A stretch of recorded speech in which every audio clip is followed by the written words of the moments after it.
Pela fé que uma vez me foi dada, para seguir o Cordeiro de Deus, pela graça de Deus enviada, andarei com valor para os céus.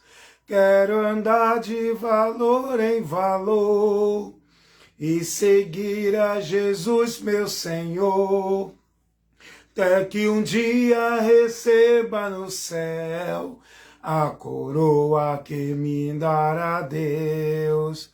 Pela fé que uma vez me foi dada, para seguir o Cordeiro de Deus, pela graça de Deus enviada, andarei com valor para os céus.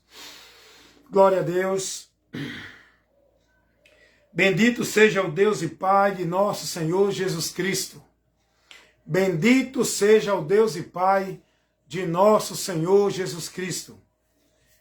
Esse Deus que nos amou, esse Deus criador, esse Deus justo juiz, esse Deus que mantém todas as coisas, porque todas as coisas foi criada por Ele.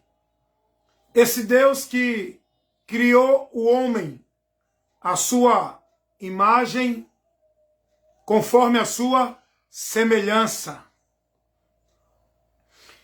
E esse Deus que enviou Jesus Cristo ao mundo, dentro de uma manifestação divina gloriosa, aonde nós vamos contemplar um ato do Criador em favor da sua criatura, seres humanos, a criatura racional, tá? Porque Deus criou todas as coisas. Tudo que existe neste mundo visível e no mundo invisível foi criado por Ele. Agora, neste mundo visível, onde Deus cria uma criatura chamada ser humano, o ser humano, essa criatura é uma criatura que Deus criou com um propósito e uma finalidade. Deus, Ele quis se relacionar com a sua criatura, aonde Ele criou neste mundo e lhe deu a sua imagem e semelhança. Não foi aos animais, não foi aos peixes, não foi às aves do céu. Deus não deu a imagem e semelhança às criaturas irracionais. Mas nós somos a criatura de Deus racional. Somos um ser. Porque Deus é um ser. Aí é onde entra a imagem e semelhança de Deus. Temos consciência de existência. Deus, Ele tem essa consciência. Deus, Ele tem sentimentos. Deus, Ele pensa. Deus, Ele sente. Deus, Ele é sábio. Tudo isso Ele nos deu. Isso fala da imagem e semelhança de Deus. Deus vive e não tem fim, porque Deus é eterno. Ele existe de eternidade em eternidade. Nós não. Nós fomos criados. Nós tivemos o princípio, mas nós também não teremos fim. Assim como Deus, Ele tem a existência eterna, nós também temos. Por Ele, que Ele é o Criador da eternidade. Ele é além de tudo, mas Ele nos criou para existir eternamente também. Sabia disso? Então esse Deus que nos criou imagem e semelhança, esse Deus Criador que o mundo não conhece, que o mundo diz que crê nele, que o mundo diz que tem fé nele, mas não conhece, não sabe realmente do seu amor, não conhece esse Deus que dizem que crê, a sua justiça, a sua misericórdia, o seu amor, a sua severidade, o povo tem que conhecer. Deus, ele é amor, Deus, ele é justiça, Deus, ele é severo, Deus não toma o culpado por inocente. E esse Deus criador, ele manifestou nesses últimos anos, há 2000 anos atrás, esse Deus criador, ele manifestou um ato de amor pela humanidade, que nós precisamos parar para entender isso. Porque Deus, o Pai, o Criador, o Senhor, que tudo fez, que ninguém nunca viu, e homem nenhum nunca vai ver ele. Porque quando alguém vê Deus na sua coexistência eterna, ele deixa de ser Deus. Deus é um ser muito além daquilo que a gente pensa, entende ou imagina. Agora, nós precisamos parar para entender o que Deus ele realizou através de Cristo Jesus, o seu Filho enviado, vindo dele. Jesus não veio da natureza humana, Jesus não veio dessa terra, ele veio do céu. Ele disse, eu vim do céu.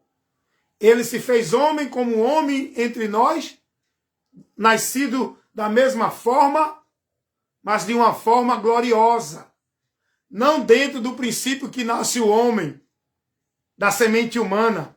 Ele nasceu do ventre de uma mulher, como todos os homens nascem, mas Jesus nasceu gerado não pela semente do homem na mulher, como o natural é para todos os homens nascer. Jesus nasceu pela semente divina. Ele foi gerado por Deus no ventre da mulher chamada Maria. Gerado pelo Espírito Santo, que é Deus. Deus é Espírito e Deus é Santo. Então o Espírito Santo é Deus. A semente divina brotou e germinou, fecundou no ventre de Maria para nascer aquele tabernáculo, aquele corpo humano aonde habitava a essência de Deus. Por isso que Jesus é Deus. Naquele corpo humano que foi feito por uma finalidade, para que, como homem, ele morresse, mas naquele corpo humano, diz o texto lá em Colossenses 1:17, que habitava toda a plenitude da divindade. Por isso que Jesus é Deus. Ele não é o Pai. Ele é Deus igual ao Pai. Ele se fez inferior como homem. Mas sempre a essência de Deus dentro dele. Por isso que ele diz, Pai, me dá a minha glória que eu tinha contigo antes. Ô glória! Então, eu quero falar para você do plano de Deus, pelo qual nós temos a promessa da esperança, naquilo que Deus realizou em nosso favor. O ser humano, a criatura especial de Deus, que Deus deu a ele, é um ser pensante, é um ser consciente, é um ser com liberdade de escolha, é um ser que tem liberdade para tomar decisões, é um ser soberano. Deus deu ao homem a soberania. Quando Deus criou, disse, domine sobre tudo. Deus criou tudo e depois colocou o homem para dominar sobre tudo. O homem é soberano. Dentro do limite que Deus deu a ele. O homem, ele tem o poder de decidir e escolher. O homem, ele é um ser pensante. Penso, logo existo. O homem é um ser consciente. Ele tem consciência. Ele tem consciência de existência. Ele tem consciência de passado, presente e futuro. O homem tem essa noção. Eis aí a questão pela qual o homem vai ser responsável diante de Deus. Irá a juízo. sofrerá as consequências das suas decisões. Mas eu não quero falar sobre isso, eu quero falar sobre o amor desse Deus Pai, manifestado no Filho que também é Deus. O amor de Deus Pai, manifestado através do Filho, que é Deus porque veio do Pai. Logo o Pai é Deus, o Filho é Deus. A mesma essência. Deus por quê? Porque tem a mesma essência da divindade. É divino. É eterno. É soberano, é poderoso. Ele é Deus também. Então vamos lá. Deus criou todas as coisas. Mas a criação especial de Deus é o homem, ser humano. A quem Deus deu ao homem a capacidade de relacionamento, de pensar, de analisar, de consciência de existência, para o homem se relacionar com ele voluntariamente. Deus deu ao homem esse direito de escolha. Pena que nós, dentro, daquilo que Deus revela, o homem se perdeu de Deus. O homem, pela sua escolha, apartou-se de Deus. Porque Deus deu ao homem a orientação, advertindo, instruindo o homem para manter-se na vida com ele, mostrando ao homem que tinha outra direção. Se ele seguisse, ele perdia a comunhão com Deus, ele perdia a vida com Deus. E foi isso que aconteceu. O homem, dentro da sua escolha, o diabo veio influenciá-lo, a tentá-lo no seu desejo. E Deus permitiu. Por quê? Porque o homem tinha a liberdade de escolha. O homem, ele é soberano para escolher se ele quer matar ou não matar, roubar ou não roubar. O homem é que escolhe. Ninguém mata porque matou inocente. Mata porque tomou a decisão de matar. Tá entendendo? Ele quis matar. Ele sabe que matar não é certo. Ele sabe que roubar não é certo. Ele sabe que se prostituir não é certo. A consciência dele acusa. Ah, mas ninguém me avisou. Não, nós temos uma consciência. Não tem essa questão. Mas você não é crente, você não sabia de nada, você estava morto sem entendimento de Deus. Não. O homem tem a consciência. O tribunal que acusa o homem é aqui, ó. A consciência do homem. A Bíblia vai dizer, sendo judeu ou grego, com lei ou sem lei, mas o que vai lhe pesar é a lei da consciência. Lá em Romanos capítulo 2. A palavra de Deus nos revela tudo que nós precisamos conhecer. E a partir daí, o homem, dentro da sua consciência, ele sabia que era errado seguir aquela direção que Deus disse que ele não seguisse. Porque Deus mostrou a ele qual era a consequência que ele ia receber se ele seguisse aquela direção. Deus mostrou a ele. Mas o homem agora decidiu tomar uma atitude que foi de encontro à palavra, à ordenança do seu Criador. Deus ordenou, como Criador e Senhor, aquele que pode determinar, estabelecer regras, leis, princípios. Deus estabeleceu princípios para a humanidade, irmãos. Deus não criou a humanidade e disse assim, cada um siga por caminho que quiser. Cada um venha buscar a mim, viva por fé em mim, por onde quiser, pelo caminho que quiser. Todo mundo tem que ter a sua fé em mim, o importante é ter fé em mim. Não! Todo mundo viva o certo, segundo você acha. Não! Deus estabeleceu princípios para a sua criatura. Deus é organizado. Deus não é relaxado. Deus criou o homem e deu a ele compromisso, regras, princípios, ordenança. É aí onde entra a questão do pecado, onde é constituído quando a gente não se submete aos princípios de Deus. Quando a gente não segue ao que Deus ordena. Deus diz, não matarás, o homem está matando. Não adulterarás, o homem está adulterando. Deus vai dizer que é uma abominação a prática do efeminismo. O homem está vivendo o efeminismo. A prostituição, o homem vive a prostituição. Idolatria, abominação, os homens vivem idolatrando. Deus vai dizer, não se volte a nenhum ser criado, nem na terra, nem no céu, para adorar como Deus. Não adore os astros, não adore a natureza, não adore os homens. O povo está aí venerando o homem morto, vivo, como se fosse Deus, como se fosse protetor, como se fosse a esperança para operar neles o milagre. Tudo isso leva o homem a pecar contra Deus. Isso é o pecado. E o pecado, ele é constituído quando a gente toma uma direção, se conduz dentro de princípios e de conceitos que não é o de Deus. Deus não disse, se você cortar o cabelo vai para o inferno. Isso não tem nada a ver, isso não está dentro de um princípio para afastar o homem de Deus. Deus não disse, se você, a mulher, usar brinco, vai para o inferno. Não. Deus não disse, se você não guardar o sábado, vai... Não. Deus não disse isso. Alguém pode até chegar e dizer, mas irmão Hélio, o sábado está nos 10 mandamentos. Mas eu não estou querendo debater isso. Eu debato aqui o que Jesus ensinou, pronto. O sábado foi algo que Jesus ensinou, que não é para o homem idolatrar. Que o sábado é para servir o homem, não é para o homem servir o sábado. E há quem é maior do que o sábado. Jesus é maior do que o sábado. Tanto é que ele não mandou ninguém nem guardar o sábado, nem deixar de guardar. Ou guarde ou deixe de guardar, salvação só há em Jesus. Não é guardando o sábado, nem deixando de guardar. Se você guarda o sábado ou não guarda, isso não tem nada a ver com a tua salvação. Está entendendo? A salvação é por meio de Cristo. Então vamos voltar.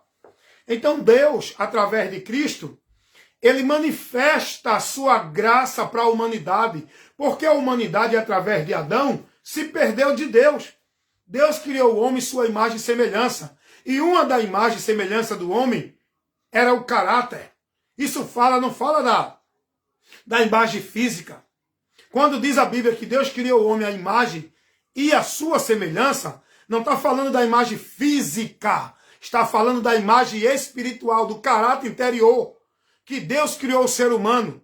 Deus não criou o ser humano para matar, para ser falso, hipócrita, fingido, assassino, idólatra, prostituto, feiticeiro. Não, Deus não criou o homem para viver essas práticas. Deus não criou o homem dentro de uma direção maldita dessa.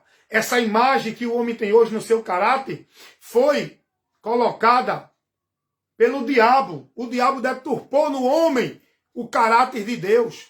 O diabo colocou no homem o caráter dele. O homem, a humanidade hoje, por isso que a Bíblia diz que são filhos do diabo. Nesse sentido, a Bíblia diz que são filhos do diabo. Por quê?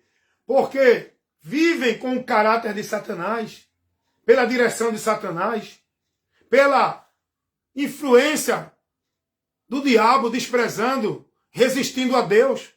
Por isso que a Bíblia diz, filhos do diabo, filhos da ira.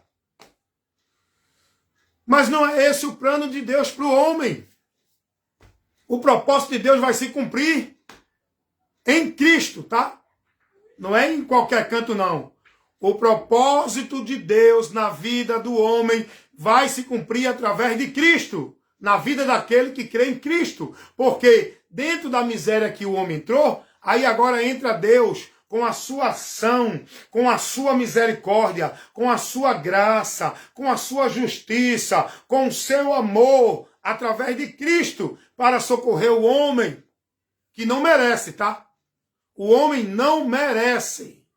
Nós não merecemos esse favor de Deus para a salvação. Nós somos merecedores do juízo. Alguém diz assim, não, mas Deus é amor. Deus não vai colocar seus filhos no inferno. Vai não. Os filhos de Deus vão para o céu, que são aqueles que creem em Jesus. Mas os rebeldes, os transgressores, os filhos da ira, que estão dentro do conceito, do curso, no domínio do diabo, fazendo a vontade do diabo e não se submetendo a Deus, esses, se não se converterem, vão para o inferno. Porque Deus é justo, não tomará o culpado por inocente. O ser humano, ele é merecedor do salário do pecado, que é a morte. E todos vão receber o salário do pecado. Deus não vai tomar o culpado por inocente. O que Deus quer é que o homem se arrependa.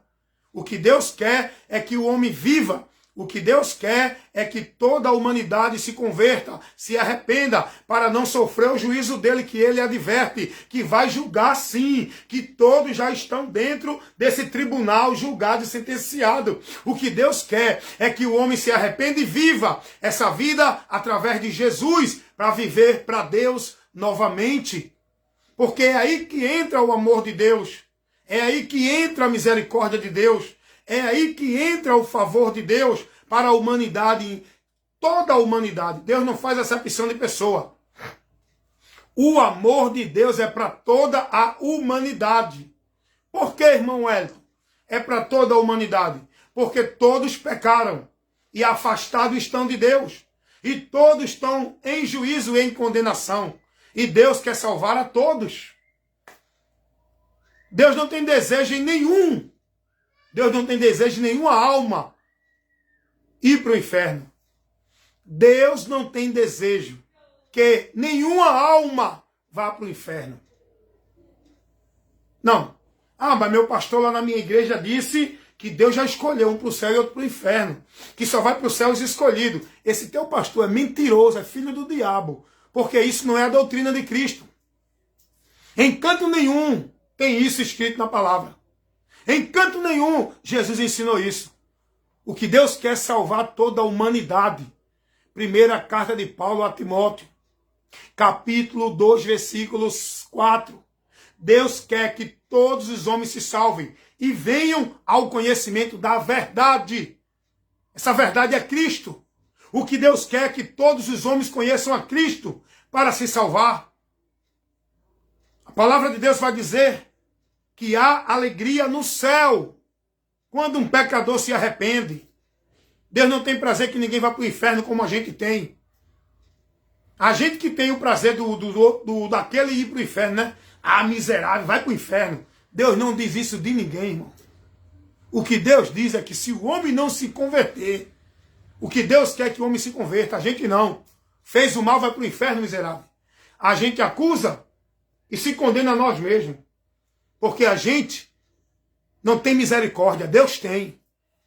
E tem muitos crentes que se julgam mais santos do que o próprio Jesus, que toma o lugar de Deus como juiz e sai apontando, vai para o inferno, vai para o inferno, vai para o inferno. O que nós temos que dizer é que se o tal não se converter dessas práticas, aí sim ele vai para o inferno. Não falar com ódio, com raiva da pessoa, dizer, tu vai para o inferno, miserável. Aí a gente está julgando a pessoa e desejando ela ir para o inferno, enquanto Deus não deseja. Tem muitos homens que dizem que é de Deus aí, irmão. Tem exemplo nenhum de Deus. A Bíblia vai dizer que Deus não tem prazer na morte do ímpio. Vamos ver isso?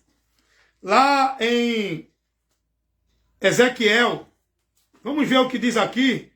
No livro de Ezequiel, capítulo 18. Livro do profeta Ezequiel, capítulo 33, versículo 11. Diz assim a palavra de Deus. Vivo eu, diz o Senhor, que não tenho prazer na morte do ímpio, mas em que o ímpio se converta do seu caminho e viva. Convertei-vos, convertei-vos. É isso que Deus, ele diz. Deus não tem prazer na morte do ímpio, irmão. Deus, ele quer que o ímpio se salve. E para o ímpio se salvar, mas, vamos lá. Eu li um texto agora que diz assim, Deus quer que todos os homens se salvem. Vamos questionar? Bora. Espera aí. Deus não é poderoso? Deus não é soberano? Deus não pode tudo? E por que todos os homens não vão se salvar? E por que Deus quer? E por que Deus não salva? A palavra você tem que trabalhar, tem que questionar, tem que usar o senso crítico. Não receba assim logo não. Analise. Vamos tentar analisar a palavra. Deus quer, é o que diz a palavra de Deus. Lá em primeira carta de Paulo a Timóteo, capítulo 2, versículo 4. Porque Deus quer que todos os homens se salvem e venham ao conhecimento da verdade. Bora pensar, bora analisar. A Bíblia diz que Deus tudo pode e nenhum dos seus pensamentos pode ser, impedido. A Bíblia diz que Deus é soberano. A Bíblia diz que Deus é grandioso. Mas por que a Bíblia diz que Deus ele quer que todos os homens se salvem? Por que Deus não salva todos os homens? Porque todos os homens não vão se salvar.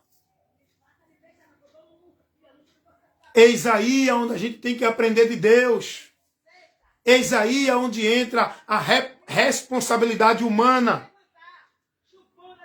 Não aprende essa ideia que o povo ensina, não, porque Deus é soberano, ninguém pode resistir o chamado dele, aqueles que ele chamou não podem resistir, porque Deus chamou para ser salvo, é salvo, o homem não pode resistir à graça de Deus. Quem disse isso, mentiroso? Aonde é que tem isso na Bíblia, mentiroso? Esse pastor, mas irmão Wellington, não fale isso, quem prega isso é o pastor Augusto Nicodemos. Olha, o homem é sábio, o homem tem curso A, B, C, D, eu quero saber não, irmão. Seja Deus verdadeiro, todos os homens mentirosos. A Bíblia não ensina isso não, Deus não mostra isso não. O homem tem a liberdade, Deus deu isso a Adão, começou por ali.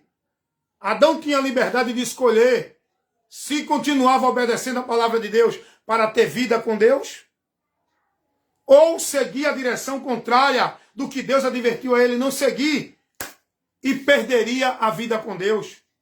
A Bíblia vai dizer em todo momento, se você fizer um exame bíblico, você vai ver Deus dizendo ao povo de Israel que obedecesse, que guardasse, que seguisse, que amasse a Ele. Deus não quer ninguém amando a Ele a pulso, dentro da soberania dEle. Deus, Ele quer o homem amando a Ele com escolha própria. Deus deu esse direito ao homem. Deus é soberano, mas Ele deu ao homem esse direito, chama-se direito de escolher e decidir. Por isso que o homem é a imagem e semelhança de Deus. Deus não quer o seu amor a pulso, dentro do poder soberano dele, para você não ter opção. Você vai me amar, você vai ser salvo, você vem para mim porque eu quero. Não, é você que tem que querer. Aprendemos de Deus, não do que os homens estão ensinando aí. É muita mentira ensinada em nome de Deus, irmão. Deus, em toda a história humana, onde ele se relaciona com o homem, é pela escolha do homem. Adão foi escolha. Noé foi escolha. Abraão, Isaac e Jacó foi escolha. Eles ouviram a voz de Deus. Eles creram. Eles escolheram. Eles seguiram. Jesus, como homem, foi escolha. Olha para aí, irmãos. O próprio Jesus, como homem, escolheu se submeter à vontade do Pai, tomando a forma humana, e veio cumprir a vontade do Pai. Ele quis, ele escolheu. O texto vai dizer que ele se fez, se humilhou, tomou a forma humana, e como homem, ele se submeteu à obediência ao Pai. E na oração ele vai dizer: Pai, se for possível, diante do momento que ele ia passar de mais sofrimento da vida dele, ele vai dizer: Pai, orar nesse momento como homem, expressar a fraqueza humana como homem, expressar a dependência do Pai como homem. Ele vai dizer: Pai, se possível for, passa de mim esse momento, essa hora, essa aflição, esse momento difícil, se for possível, passa de mim, Pai. Mas aí ele vai se submeter à vontade de Deus, o Pai.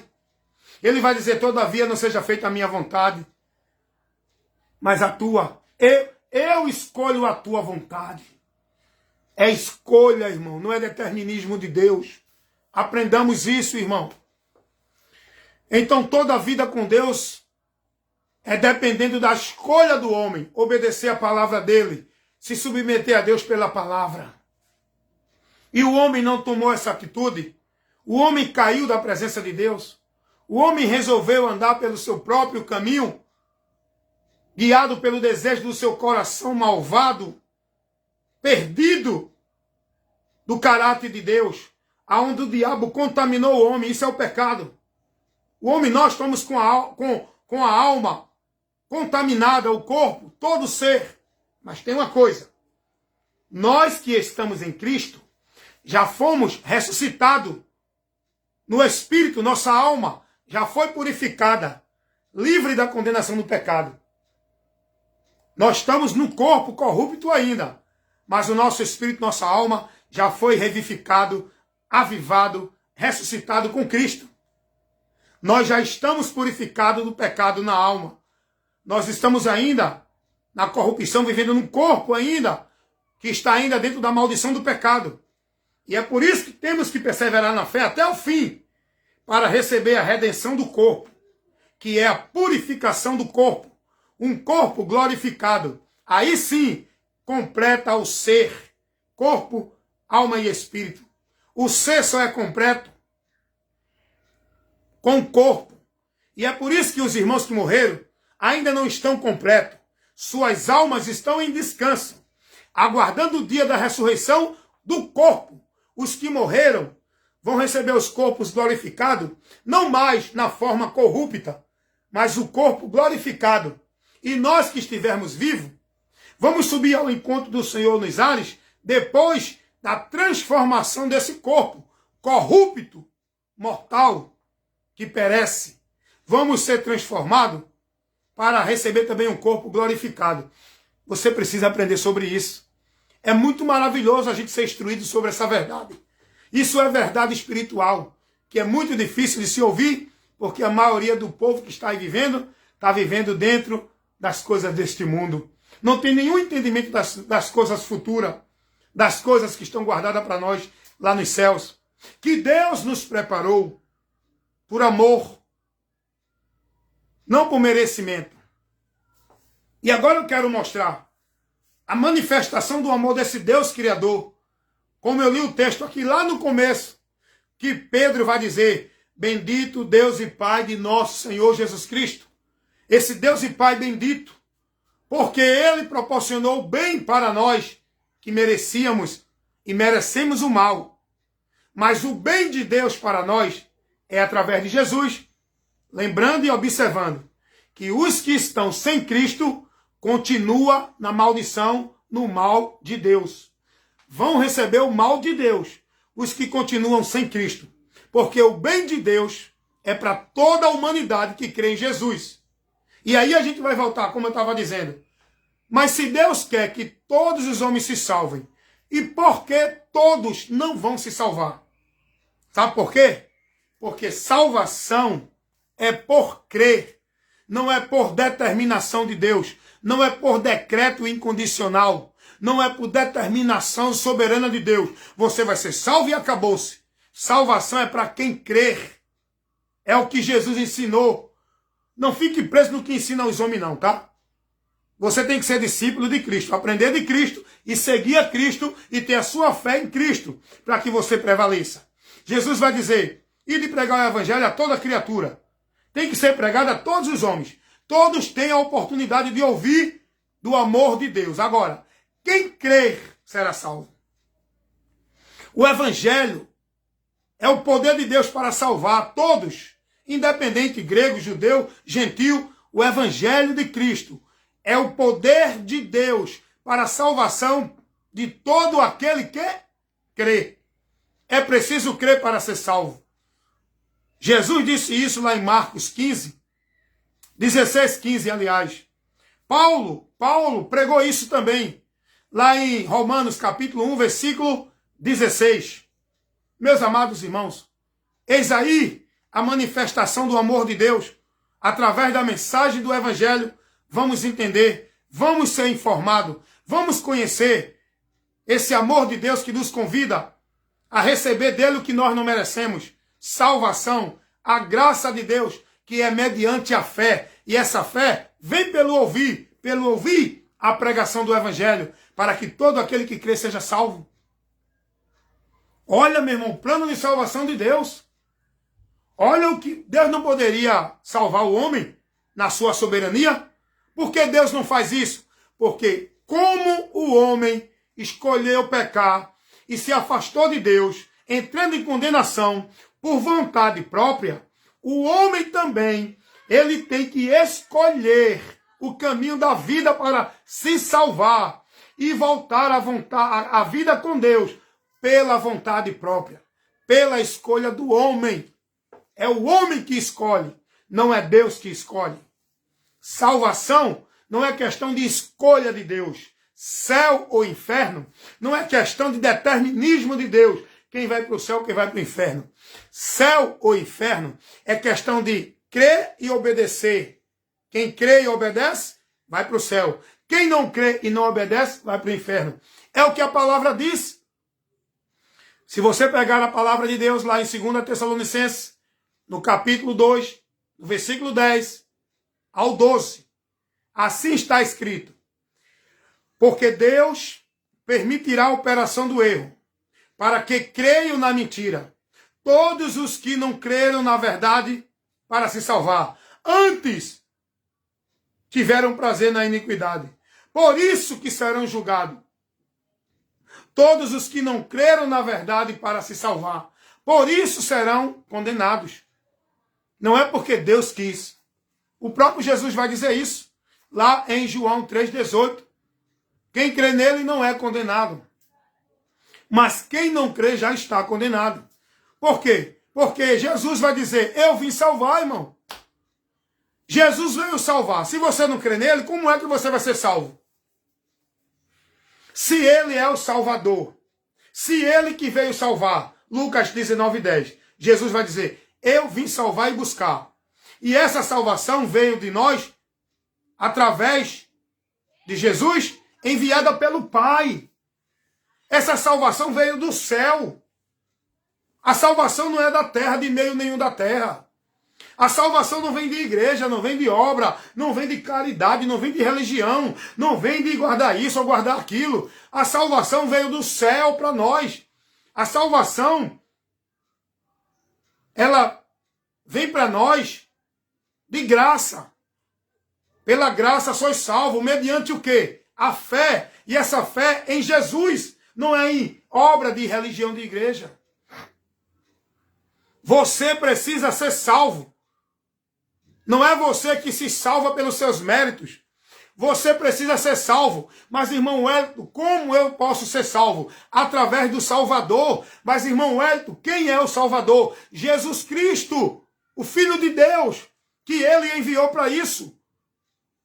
O Salvador da tua alma não é a tua igreja, não é o teu pastor, não é a tua religião, não é a tua caridade, não é guardar o sábado, não é ser batizado, não é dar dízimo, não é viver formalidade de igreja. Quem salva a tua alma é Jesus.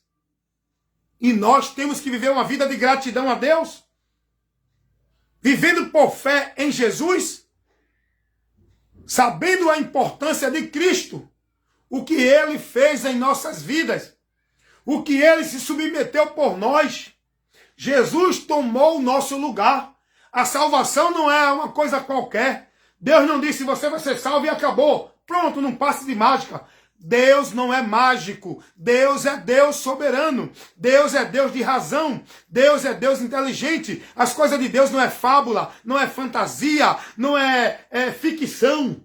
As coisas de Deus é realidade, é entendimento, é conhecimento. Ele quer de nós isso. A salvação não é uma coisa de passe de mágica. Não é uma coisa que Deus disse: está salvo. A salvação foi um ato de Deus, aonde teve uma grande ação de amor. Já parou para pensar nisso? O próprio Deus tomou o nosso lugar. Deus poderia chegar e dizer: não, todo mundo está salvo. Não precisa de nenhum sacrifício. Não precisa eu enviar meu filho ao mundo. Não precisa eu me tornar homem. Não precisa esse sacrifício. Não precisa o sofrimento de Jesus. Deus é poderoso, porque Deus não fez isso. Porque salvação tem que ser pelo ato de justiça do homem. O homem pecou, o homem tinha que se justificar. O homem tinha que ser salvo, ele tinha que se justificar. Se Deus justificasse a humanidade pela sua soberania, ele era injusto diante dos seres espirituais que pecaram contra Deus e não tiveram a oportunidade. Mas Deus deu ao homem a oportunidade de salvação, não num passe de mágica, mas num ato de amor, de sofrimento, de sacrifício, de morte, onde o próprio Deus tomou a forma humana para morrer por nós. Para hoje você viver acreditando que tua vida está em Deus dentro de igreja? Para hoje você viver acreditando que tua vida está em Deus por meio de guardar ritual, devoção religiosa? Você tem que entender o que foi feito por Jesus, irmão. O que Deus operou por nós e por quê. Foi o homem que pecou contra Deus. Logo, o homem tem que se justificar. Deus não vai passar a mão no pecado de ninguém. Por isso que Jesus se fez homem sendo Deus. Para que, como homem, ele fosse o representante da humanidade. Que pudesse justificar a humanidade do seu pecado. Porque ele, como homem, ele cumpriu. Ele sofreu. Ele recebeu o castigo que nos traz a paz. A justiça que nós precisamos receber para ser justificado não é nossa, é por Cristo, pelo sofrimento, pelo sacrifício, pela morte dele. Ele sofreu a maldição do pecado, a morte e a condenação para, em nosso lugar, nos libertar. É preciso a gente entender isso, irmão.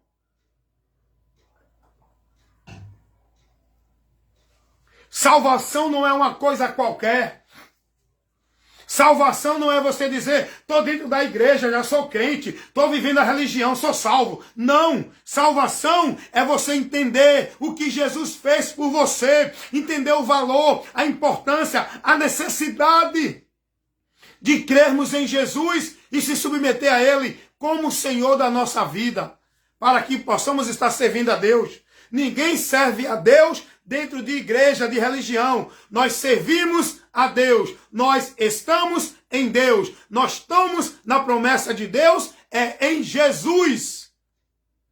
Jesus é o meio, é o caminho, é o lugar, é o amor, é a graça, é a misericórdia, é o perdão, é a promessa, é a esperança de Deus para a humanidade. É Jesus. É Jesus Cristo, o Filho de Deus. O que nasceu do ventre de Maria. O que trouxe a mensagem de salvação para o mundo. O que foi preso, morto, crucificado e enterrado. O que ressuscitou ao terceiro dia. Subiu aos céus. E fez uma promessa para todo aquele que está crendo nele. Que voltaria para nos buscar. Para que aonde ele estivesse, nós estaremos com ele também. É esse Jesus que eu creio. Porque tem alguém aí que diz, não, mas Jesus não é o Deus, é o nome pagão da religião romana, é o Deus porco, é uma entidade, é um demônio. Não. O nosso Jesus não é um demônio, nem é uma entidade de nenhuma instituição. O nosso Jesus Cristo é aquele que nasceu do ventre de Maria, é aquele que morreu e ressuscitou, é aquele que subiu aos céus, que disse que voltaria. É esse Jesus que nós estamos crendo e esperando, aquele que a Bíblia revela. Não é esse Jesus que o povo tem aí na mente. Não é Jesus de religião, não é Jesus de igreja evangélica, não é Jesus de igreja católica, não é Jesus de teólogo, é o Jesus, Filho de Deus, que a Bíblia revela. É esse Jesus que eu creio, é esse Jesus que eu sirvo, é nesse Jesus que a minha vida está firmada pela palavra dele. É o Jesus que a Bíblia revela. O Filho de Deus, o Cristo, o enviado para os judeus, o Salvador do mundo. Glórias a Deus. Então nós temos que entender esse amor de Deus em Jesus para nós, irmãos. Quantos pregadores não instruem o povo sobre isso? São tantas pregações vãs, são tantas doutrinas, tantos sermões, tanto tempo perdido dentro de locais onde o povo passa 2 horas, 3 horas, 5 horas, reunido em culto, vivendo tanto movimento, tanta cerimônia, tanta oração, tanto poder, tanta coisa vã. E o povo não está recebendo essa instrução. O povo não está aprendendo de Cristo. O povo não está edificando sua fé. O povo não está com a esperança nas coisas do alto. Essa esperança não é por nenhum ritual de culto de igreja. Essa esperança, essa vitória, não é por nenhum culto de campanha. Essa esperança é por Jesus, irmão. Nós temos que estar com a nossa esperança no alvo da nossa fé. Não é um culto, não é um ritual, não é uma campanha, não é um pacto, não é um voto, não é uma igreja, não é uma religião, não é uma vida de devoção. A nossa esperança de vida com Deus é em Cristo. É em Jesus, irmão. Aonde Deus, o Pai, Ele manifestou a sua graça, o seu amor através de Cristo, para nos oferecer que não merecemos oportunidade de salvação. Escolha enquanto você tem tempo de decidir e escolher e tomar uma atitude, uma decisão na tua vida que vai selar o teu destino no eterno, que vai selar o teu futuro na eternidade.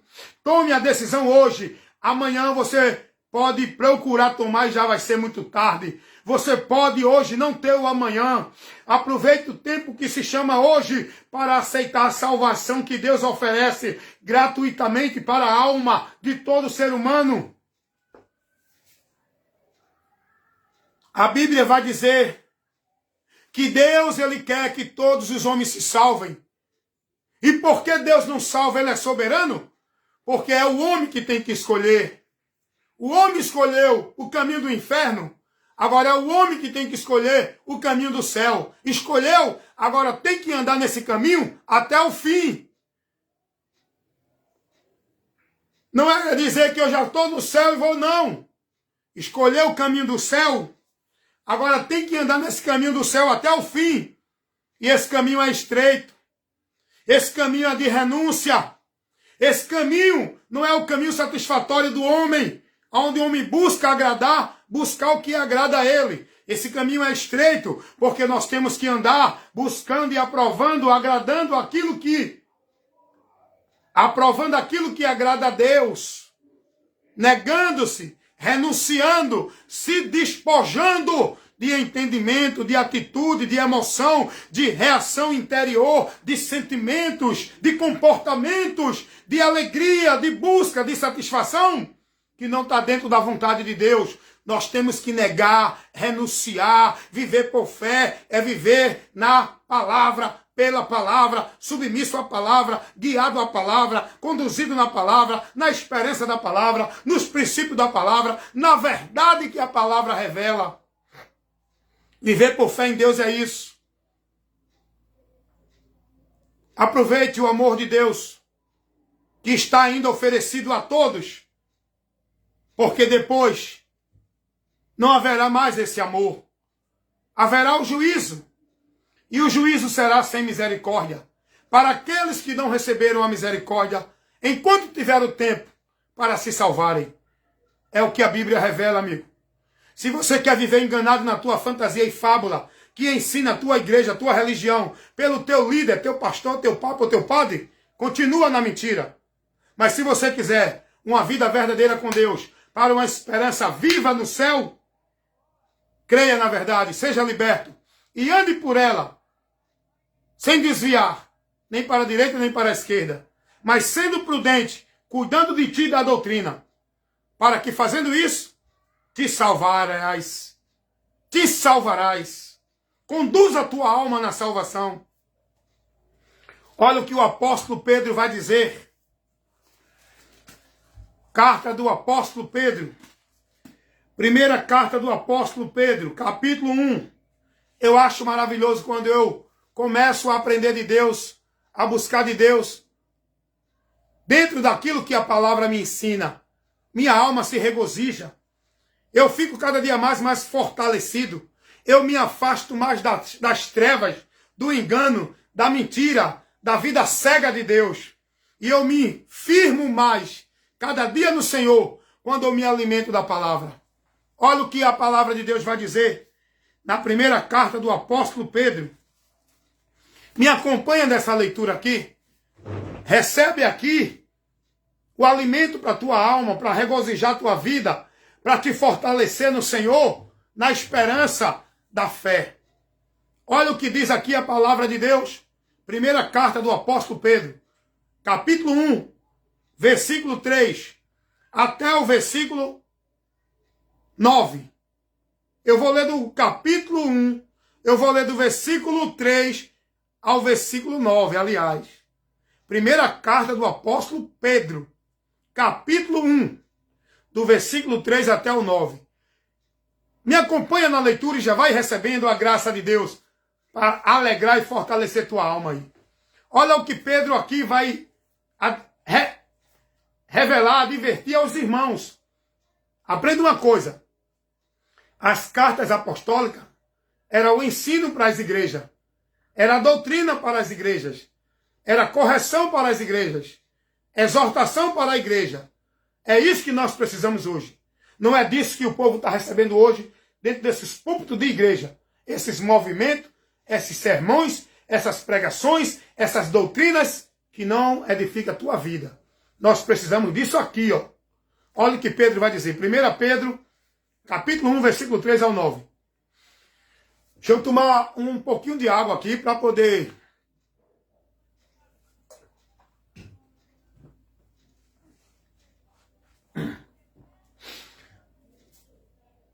lubrificar a garganta. Vamos lá. 1 Pedro, capítulo 1, versículo 3 ao 9.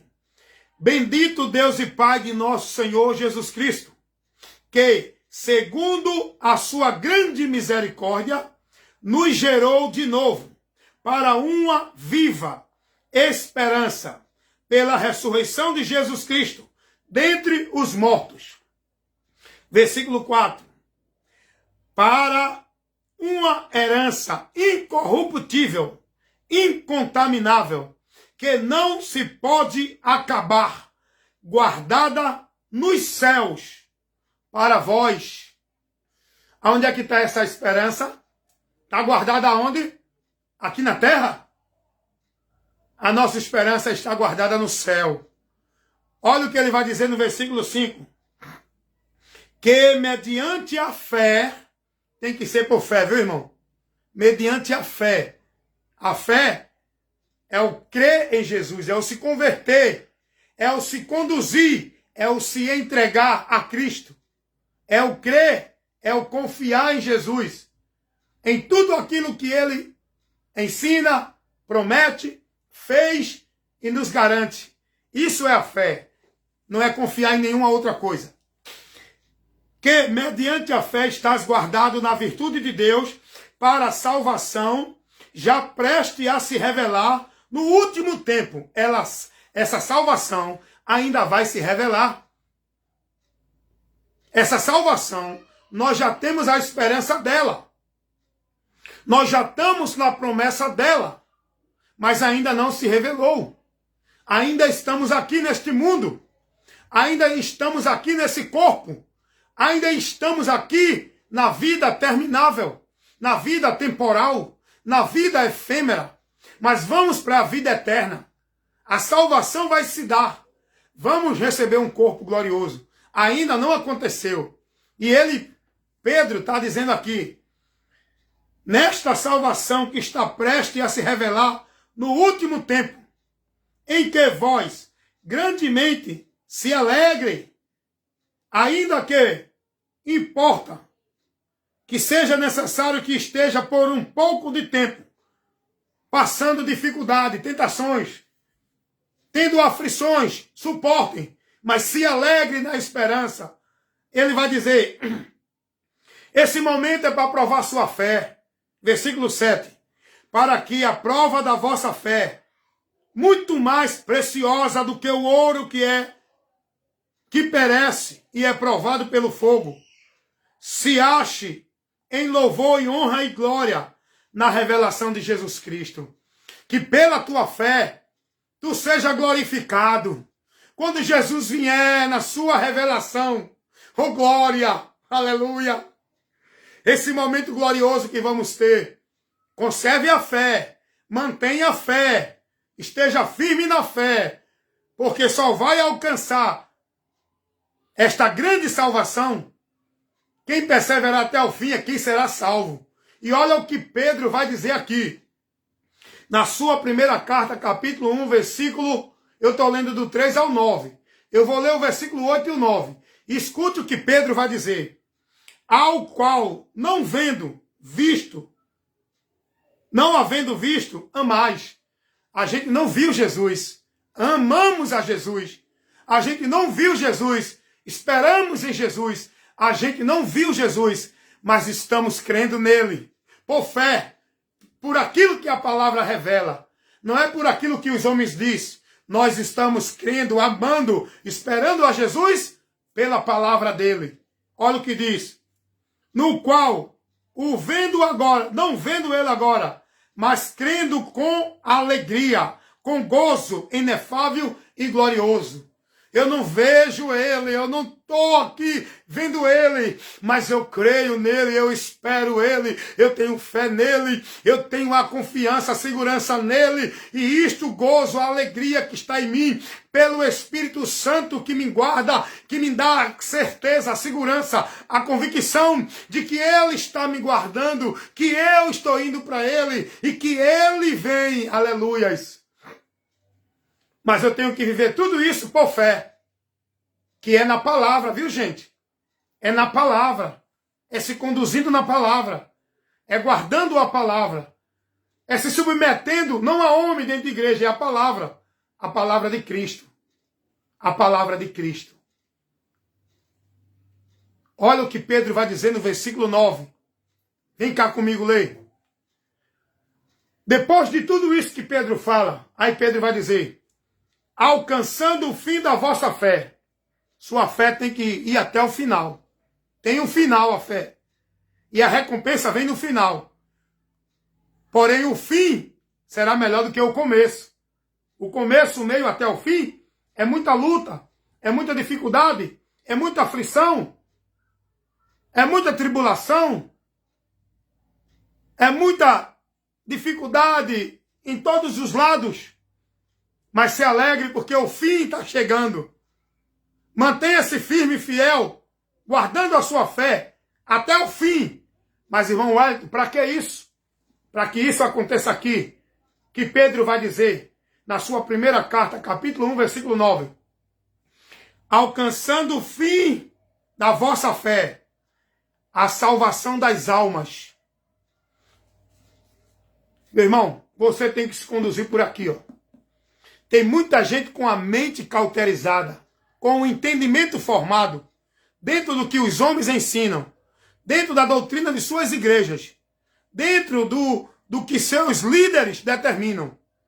Você tem que ouvir homens pregar, verdadeiramente que estão pregando a palavra.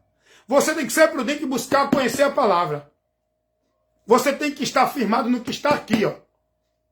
Não é no que os homens estão ensinando aí.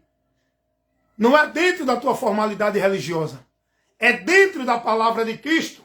Se você estiver em Cristo, mas a palavra de Cristo não estiver em você, tua vida está vazia. Porque tem que estar em Cristo, mas a palavra dele tem que estar em você. Porque todo mundo diz aí que tem Cristo no coração, que crê em Jesus, que é de Deus, que tem fé em Jesus, mas a palavra de Jesus não está nele. Ele está andando por ali, por aqui, por acolá. Ele está buscando vida com Deus ali, aqui e acolá. Ele está buscando vitória, promessa, bênção de Deus ali, aqui e acolá. Ele não está guardando a palavra de Cristo. Ele diz que crê em Jesus, que está esperando Jesus, mas o entendimento dele de vida com Deus, de salvação, é guardando o sábado, é estar dentro de igreja, é ser batizado, é estar dando dízimo, é porque foi escolhido de antemão, é porque está sendo obediente o pastor, é porque está cumprindo toda a regra da igreja. Tem que estar na palavra de Cristo. A palavra de Cristo não ensina nada disso que eu falei aqui. Jesus vai dizer: se vocês estiverem em mim e as minhas palavras estiverem em vós, isso é guardar a fé para no final dela alcançar a salvação da nossa alma. É guardar a tua vida na palavra. Por isso que Paulo vai dizer a Timóteo: Timóteo, cuida de ti e da doutrina. Fazendo isso, te salvarás. O que é que Paulo está dizendo a Timóteo aí? Lá em 1 Timóteo 4,16. Você já parou para entender isso? Meus amados irmãos, quando você lê uma palavra, você ora a Deus pedindo a interpretação do Espírito Santo para entender o que a palavra diz. Porque tem muita gente pregando a palavra e interpretando errado. Você sabia disso? Vou dar só um texto aqui para você ver a interpretação errada. Quando Jesus diz assim, lá em João 15, Jesus vai dizer assim, não foste vós que me escolhestes, mas eu escolhi a vós. Aí alguém lê isso e interpreta dizendo assim, não é você que escolhe a Deus, é Deus que escolhe você. É mentira, irmão. O texto não está dentro desse contexto. É isso que eu digo às pessoas. Nem todos estão pregando a verdade da palavra. Ah, mas fulano prega a palavra. Ele lê a palavra, mas não está interpretando a palavra como a palavra ensina. Ele está interpretando a palavra dentro do entendimento cego dele. Ele não maneja bem a palavra. Ou então, ele está falsificando a palavra por causa de ganho. Quer ver outro texto que interpretam errado? Aquele texto lá de primeira carta de Paulo aos Coríntios, capítulo 15, o versículo 58. O texto vai dizer assim, irmãos, deixa eu ver aqui. Olha, agora veja onde está o perigo da interpretação errada. Desvia você do ensinamento que a palavra dá. Leva você a seguir outra direção. Esse é o perigo que faz você apostatar da fé. Porque a fé em Deus é você andar na direção da palavra como a palavra ensina. Quando você é ensinado errado e dirigido numa direção que não é da palavra, você está apostatando da fé. E quem usa desses meios é o diabo. Se alguém está pregando a palavra dessa forma, não está por Jesus, está pelo diabo. Então, outro texto errado que tira as pessoas da palavra. Primeira carta de Paulo aos Coríntios, capítulo 15, versículo 58, está escrito assim. Olha como está escrito na palavra e olha a interpretação que muitos homens, pastores, homens sábios dão. Paulo vai dizer assim aos irmãos. Versículo 58 da primeira carta de Coríntios, capítulo 15. Portanto, meus amados irmãos, sede firmes e constantes, sempre abundante na obra do Senhor, sabendo que o vosso trabalho não é vã no Senhor. Aí, sabe qual é a interpretação que muitos pastores dão nesse texto aqui? Sabe qual é a instrução que muitos recebem quando aplicam esse texto errado? Eu já vi pastor pregar isso. Diz, está vendo, meus irmãos? Seja firme e constante, irmãos, na obra do Senhor. A obra do Senhor tem galardão. Aí qual é a interpretação deles? Venha para o círculo de oração, venha para os trabalhos da igreja, venha fazer a obra de Deus, venha para a campanha, venha para os compromissos, se dedique à obra de Deus, porque você tem que ser firme. Mas o texto não está falando nesse contexto, irmão. Quando você é ensinado assim, você está sendo privado de conhecer a verdade que o texto aqui está te ensinando para a tua prudência, para que tu mantenha-se firme e não desvie. Quando as pessoas é ensinada nesse contexto, as pessoas estão apostatando da fé. Porque Paulo aqui não está falando de obra de igreja, de trabalho nenhum de igreja. Quando Paulo diz, irmãos, estejam firmes e constantes, sempre abundantes na obra do Senhor, você tem que analisar, você que é pregador, você tem que analisar o contexto aqui. Nesse contexto do capítulo 15 de 1 Coríntios, Paulo está tratando aqui de um assunto doutrinário. Paulo está defendendo aqui os irmãos contra a heresia que estava sendo pregada aqui para a igreja. Paulo está falando aqui da fé dos irmãos ser firmes e constantes na obra do Senhor, é em Cristo, é crer no Evangelho. A obra do Senhor é o Evangelho, é Jesus. Paulo não está falando de obra de igreja. Paulo está advertindo os irmãos aqui a se manter firme no Evangelho, para não desviar dele, porque senão não pode ser salvo. Você quer confirmar isso? Olha o que ele vai dizer aqui no começo desse contexto. Versículo 1 e 2 do capítulo 15. Olha como Paulo começa. Paulo não está falando de igreja aqui, irmão. Olha o que Paulo vai dizer. No capítulo 15, no começo do capítulo 15, versículo 1. Também vos notifico, irmãos, o evangelho que já vos tenho anunciado, no qual também recebeste e no qual também permaneceis, pelo qual também sois salvo, se o retiverdes, tal como eu vos tenho anunciado, se não é que creste em vão. Então Paulo está começando aqui com essa advertência aos irmãos, para os irmãos se manter firmes no evangelho, porque tinha gente ensinando errado, tinha gente trazendo doutrina que estava desviando o irmão da fé, levando os irmãos a apostatar da fé. E Paulo, nesse capítulo 15, está tratando sobre isso. Ele está tratando especificamente de uma doutrina da ressurreição, que estava sendo ensinado errado entre os irmãos. É aí que Paulo diz, irmãos, o evangelho não ensina assim. Vocês têm que se manter no evangelho para que vocês possam ser salvos. Se vocês se dirigir por outro canto, vocês não podem ser salvos. Tem que estar no evangelho. Aí é quando Paulo vai dizer, lá no versículo 58, sejam firmes, constantes, sempre abundantes na obra do Senhor. Paulo não está falando aí de obra de igreja, de trabalho religioso, de devoção religiosa. Paulo está falando da fé no evangelho, na firmeza, na doutrina do evangelho em Cristo. O texto aí não fala de obra de igreja, irmão. Aí você não aprende uma instrução dessa. Aí você vai viver uma direção que não está te edificando com Deus. Porque quando alguém prega aí dizendo que é obra de igreja, qual vai ser a tua preocupação? Não, hoje tem culto de oração. Hoje eu tenho que ir para o trabalho de religião, da evangelização. Hoje eu tenho que ir para o ensaio. Hoje eu tenho que ir para o conjunto. Hoje eu tenho que ir para o culto disso, para o trabalho disso. Você vai ficar preso só com obra de igreja, não obra de Deus. Obra de igreja, religião do homem, não é obra de Deus. Em canto nenhum. Nem Jesus, nem os apóstolos ensinaram isso. Quem ensina isso hoje, que obra de Deus é obra de igreja, são os pastores. Nem Jesus, nem os apóstolos ensinaram isso. A obra de Deus é Jesus, é o evangelho, que você tem que se manter firme, firmado nele e anunciar para o povo. Fazer a obra de Deus é isso, é anunciar o evangelho para as pessoas. Eu não quero aqui me estender mais, senão vai ficar muito longo esse vídeo. Mas tem muitos textos errados. Tem muitos textos que os pastores estão pregando errado para o povo. Estão interpretando errado, viu, gente? Cuidado. Malaquias 3:10 é uma aplicação totalmente herética, errada, que tira as pessoas do foco. Hebreus capítulo 10, versículo 25. Outro texto também, onde o povo ali entende que não deixe a igreja, a sua igreja, a Bíblia não fala disso. E ali, é muito importante ali, aquele texto, sabe por quê? Porque tem muita gente deixando de congregar-se para a comunhão entre os irmãos, para viver uma congregação de formalidade religiosa dentro da igreja. Porque Hebreus 10, 25, não tem ali um contexto falando de congregação de igreja.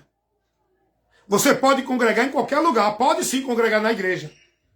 Mas só que os pastores pegam esse texto para centralizar a sua vida dentro da igreja. E a Bíblia não ensina isso. Mas que Deus abençoe a todos. Que todos tenham a prudência, o desejo e entendam a necessidade de buscar o conhecimento da palavra, para que esteja com a sua vida firmada, para que esteja perseverando até o fim, para que no final da nossa fé possamos alcançar a salvação da nossa alma. Muitos que estão no caminho da salvação podem se perder, cuidado. Muitos que estão dentro da promessa podem abandonar a promessa. Muitos que estão na graça de Deus podem cair da graça. E eu vou dizer a você que pode sim, porque a Bíblia nos ensina. Hein? Olha, irmão, é muito sério, por isso que eu estou dizendo a você, tá vendo aí? Tá vendo aí como é importante você conhecer o que a Bíblia ensina, não dentro da interpretação dos homens. Porque tem pessoas ensinando aí que a graça de Deus é irresistível. E que a pessoa não pode resistir. Quem é salvo e não pode mais perder salvação. Isso é o ensino maldito que eu já vi irmãos que estavam perseverando, buscando andar com prudência na palavra, relaxou. Por quê? Porque a mente dele foi cauterizada com essa doutrina da predestinação. Ele achou que era salvo e não precisava se preocupar com nada, porque Deus já tinha escolhido ele. E aí, sabe o que aconteceu? O diabo dominou novamente ele e levou para distante de Deus. Viveram uma vida sem entendimento, perdido. Estava sendo instruído, andando na luz, sendo doutrinado com a doutrina de Cristo, sendo orientado a ser prudente, guardar a fé, para não se perder, Mas como ele foi ensinado de que salvação não se perde, aí o diabo entrou na mente dele. Cuidado você. Se perde sim. Você pode cair da graça. E sabe como você pode cair da graça? Dentro desses ensinos aí. E muitos que estão dentro desse ensino da predestinação, já da graça já têm caído. Olha o que Paulo vai dizer aqui sobre isso. Porque tudo que eu trago aqui, eu trago dentro do princípio bíblico. Eu não pego o texto isolado para criar minha interpretação não, tá? Pode contestar o meu texto aí. Pode analisar o texto que eu estou dizendo dentro do que eu estou aplicando. Se condiz ou não com o que o contexto está referindo. Analise. Porque eu vou pegar o que você vai dizer usando o texto, eu vou analisar o princípio do texto, o contexto do texto, para ver se condiz com o que você está ministrando. Olha o que Paulo vai dizer aos Gálatas.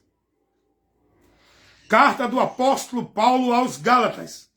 Capítulo 2, aliás, capítulo 5, versículo... Eu vou ler do versículo 1, para você compreender mais a leitura, até o versículo 4. Estás, pois, firme na liberdade que Cristo nos libertou, e não torneis a meter-vos debaixo de jugo de servidão. Cuidado, irmão. Estejam firmes na liberdade que Cristo nos libertou. Não seja novamente tornado no jugo da servidão. Que jugo é esse? Dentro de religião, onde muitos estão hoje. Dentro de ordenança, dentro de norma, dentro de regra, dentro de proibição. Cuidado, irmão. Irmão, presta atenção na palavra. Você precisa ser instruído por homens que preguem a palavra. Não se preocupe em estar dentro de uma igreja, não. Se preocupe em estar em um local aprendendo a palavra. Aonde tem a palavra sendo ensinada. Procure a palavra, não o local. Ah, mas a igreja é linda, é bonita, o pastor é teólogo, é doutor, é um pastor famoso. Você tem que procurar a palavra. Você tem que ter fome e sede, ter motivação da palavra. Porque a tua vida com Deus só vai estar alimentada e continuada se você estiver sendo conduzido, instruído, guiado na palavra, pela palavra. Olha o que Paulo vai dizer, irmão, é muito maravilhoso. Estando, pois, firme na liberdade que Cristo nos libertou, e não torne a meter debaixo de jugo de servidão. É o que as religiões fazem com o povo. Olha o que Paulo vai dizer no versículo 2. Eis que eu, Paulo, ele está dizendo aqui, mostrando que ele está pregando. Eis que eu, Paulo, vos digo que, se vos deixardes circuncidar, Cristo de nada vos aproveitará.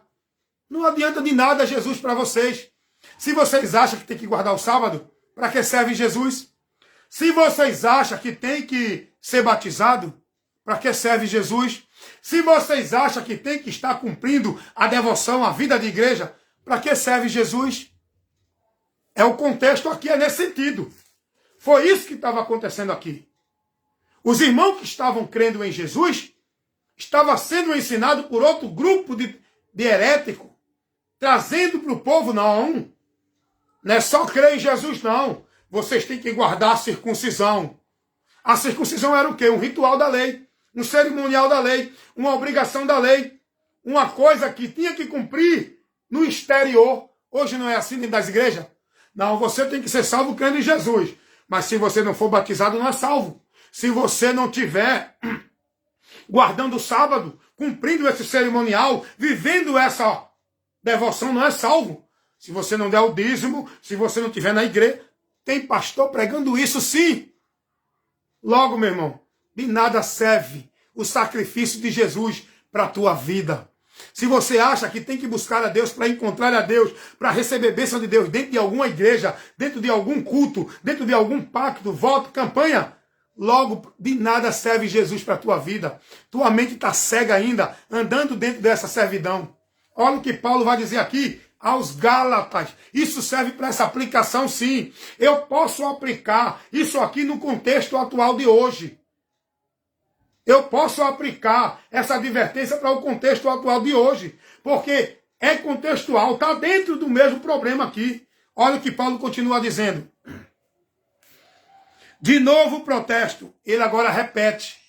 Versículo 3. Estou lendo Gálatas, capítulo 5, versículo 3. E de novo protesto a todo homem que se deixar circuncidar, que está obrigado a guardar toda a lei, separados estáis de Cristo. Vós os que justificais pela lei, da graça tendes caído. Rapaz, tem muita gente aí falando de lei, tem que fazer isso, lei. Se você se deixar guardar, cumprir, colocar na tua mente que tem que cumprir todo o ritual da lei, todo o ritual da religião, todo o ritual da igreja, todo o mandamento disso, daquilo, outro, você da graça tem caído. Você tem se separado de Cristo. Jesus para você não tem valor. O sacrifício dele para você não serve, porque você anula e despreza o sacrifício de Cristo. Quando você busca, entende e tem a formação de que sua vida com Deus é se guardar isso, se praticar aquilo, se estiver dentro daquilo, se for batizado, se guardar o sábado, se cumprir a obrigação religiosa, se estiver dentro de uma devoção, de uma consagração, de uma vida submissa às obrigações para poder ser de Deus, você da graça tem caído. Cai da graça sim, irmão, cuidado, tá? Eu não vou me estender mais não, mas se você quiser ler mais Bíblia, pegue a sua e vá ler, meu irmão. Tire um tempo aí na sua vida. Deixe de viver essa vida formal, religiosa, mecânica, formal, de 2 horas de culto, na segunda, no domingo, na quarta, indo para a igreja, e depois não se preocupa com a tua vida com Deus. Tua vida com Deus não está realizada nisso, irmão. A vida com Deus não é com cumprimento de culto, tabela de culto, presença de culto. A vida com Deus é compromisso pessoal de buscar o conhecimento dele, a direção dele. Conhecer, vai ler a palavra para aprender a sua vida de fé com Deus. Pegue a palavra, tire um tempo na sua vida, no momento que tiver, propício, vá para um lugar tranquilo, no seu quarto, no jardim, na casa, na sala, no quintal. Abra a Bíblia. Primeiramente, eu lhe oriento o seguinte: vá aprender de Cristo. Passe a ler os 4 evangelhos e as cartas apostólicas na sequência do Novo Testamento. Não se preocupe em conhecer história de Israel. Não se preocupe em conhecer Abraão, Davi, e Noé, e Sodoma e Gomorra. Não se preocupe em conhecer de Cristo, porque a sua salvação está revelada em Cristo. Não é para trás, é para frente. É de Cristo em diante. A salvação está revelada em Cristo. A doutrina para você se manter na salvação está nas cartas apostólicas. Então pega a tua Bíblia, irmão. Vai ler. Tira um hábito na tua vida. Coloca esse hábito na tua vida. Uma necessidade. Vem cá. Todo dia você tem a necessidade de comer, beber água. Para quê? Se não fizer isso, o que é que acontece? Teu corpo físico enfraquece, adoece e pode morrer. Amém? Então, você tem que ter a necessidade, tem que entender qual é a sua necessidade da palavra. Assim como o seu corpo necessita da água e do pão para o alimento físico, a sua alma necessita da palavra de Deus para o alimento espiritual da tua alma. É a palavra. Você tem que tirar um tempo também na sua vida para se dedicar. Ah, irmão, mas eu não sei ler. Então, vai escutar pregação. Peça a Deus direção para ouvir pregações de homens que estão pregando a palavra. Mas se você sabe ler, mesmo na dificuldade, não perca tempo não. Passe a ler a palavra de Deus. Aprender de Cristo. A partir do Novo Testamento em diante. Vá meditar no que Jesus trouxe e ensinou. Vá aprender de Jesus. Vá conhecer o que os apóstolos advertiram, ensinaram, orientaram a igreja nas cartas apostólicas. Assim como o seu corpo tem necessidade da água e do pão, a sua alma tem necessidade da palavra. Coloque todo dia essa porção na sua vida. Pode ser 10 minutos, 5 minutos, mas faça isso em oração, que o Espírito de Deus vai estar te dando entendimento e te ajudando e te fortalecendo na busca do conhecimento e te dando conhecimento para que você entenda, compreenda e todo dia esteja firme e firmado até o final da nossa fé aqui neste mundo, para nela estarmos firmes, alcançando a salvação da nossa alma. Amém, meus irmãos? Meu irmão Adinaldo Nogueira, paz do Senhor Jesus. Eu não parei aqui para comentar aqui com o senhor, porque eu estava na direção do raciocínio aqui, e eu não quis parar, porque eu tenho certeza que a ministração de hoje foi muito edificante, porque eu mesmo me edifico. Quando eu estou pregando a palavra, eu também me edifico. E essa edificação também vai para outros irmãos como o senhor e outros que ouvem a palavra. Então, muito obrigado mais uma vez, o nosso Deus, por nos dar essa oportunidade de se edificar. A mim, ao irmão Adinaldo Nogueira e todos que vão assistir esse vídeo. Amém, meu irmão Adinaldo Nogueira? Deus abençoe cada dia mais a sua vida, no seu trabalho aí, secular, nas suas necessidades secular e nas suas necessidades espirituais. Porque Deus é quem supre as nossas necessidades. Tanto a material como a espiritual. É Ele que mantém o nosso pão de cada dia. E que Deus abençoe o senhor, viu, irmão Adinaldo? Para o senhor cumprir aí esse compromisso aí, graças a Deus, desse contrato aí que Deus permitiu o senhor pegar aí, nesse trabalho aí, que essa obra de arte que o senhor trabalha. Isso é Deus que abre as portas. É Deus que nos dá essa vitória. E não precisa a gente estar dentro de igreja fazendo campanha. Não precisa a gente estar dentro de igreja fazendo pacto e voto. Só precisamos estar firmes no Senhor, guardando a sua palavra, porque as bênçãos de Deus, ela vem a nós. Nós não vamos atrás dela. Ela vem. Eu não preciso ir para uma igreja fazer campanha de bênção. Buscar vitória. Porque quem está em Cristo já é mais que vencedor. As bênçãos de Deus já têm nos alcançado. Amém, meu irmão? Fica na paz, meu irmão Adinaldo Nogueira. E que Deus continue abençoando cada dia mais a nossa vida. A irmã Rita Cruz também está conosco aqui, né? Que Deus abençoe aí a irmã Rita Cruz. Os irmãos que sempre estão conosco. Fred Samorim, a irmã Silene Santos, não é? O irmão Damásio, o irmão... Tem outros irmãos aí que sempre estão conosco aí entrando e se edificando aí. Que Deus abençoe a todos, em nome de Jesus. Fiquem na paz, meus irmãos. Tchau, meu irmão Adinaldo. Faz essa entrega aí, meu irmão. Essa entrega abençoada aí das caqueiras, né? Dos jarros, dos vasos. E que Deus continue te dando sabedoria, inteligência e força e graça para o Senhor continuar nesse trabalho aí, por onde Deus mantém a necessidade aí do Senhor, o pão da família, amém? Deus abençoe, irmão Adinaldo Nogueira.